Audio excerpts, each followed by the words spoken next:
सरकारने 3 lakh ton buffer stock कांदा करण्याचं ठरवलं आहे।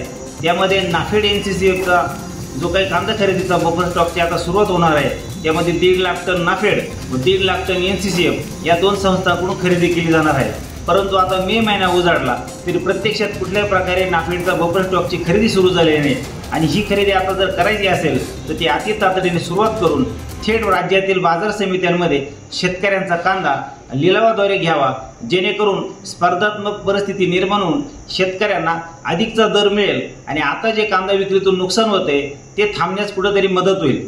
केंद्र सरकारने आता जे कांद्याचं विक्रीतून शेतकऱ्यांचं नुकसान होते त्याचा दरातील फरक म्हणून किमान 1000 रुपये प्रति क्विंटल ही अति तातडीची मदत जाहीर करावी आणि नाफेड आणि NCCF कडून बफर स्टॉकसाठी जो कांदा खरेदी केला जाणार आहे याची तातडीने सुरुवात करून याच्यामध्ये पारदर्शकता ठेवावी।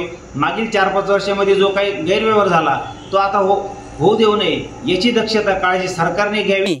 मागच्या 2 वर्षात भ्रष्टाचार केला, ह्याच लोकांना काम द्यायचंय आणि ह्याच लोकांनी कांदा मोठ्या प्रमाणात घेऊन ठेवलेला आहे।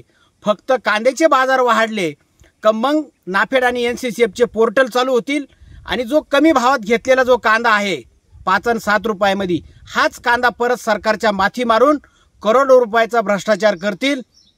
खरं तर नाफेड आणि NCCFला जर याच्यात पारदर्शकपणा आणायचा असेल तर तो बाजार समितीतून कांदा खरेदी करणं गरजेचं आहे। कांदा खरेदी करणारी एक स्वतंत्र व्यवस्था पाहिजे, माल स्टोर करण्याला एक स्वतंत्र यंत्रणा पाहिजे आणि विक्री व्यवस्था ही एक स्वतंत्र व्यवस्था असणं गरजेचं आहे। तरच याच्यामधला भ्रष्टाचार हा समूळ नष्ट होऊन पारदर्शक काम होईल असे आम्हाला वाटतं।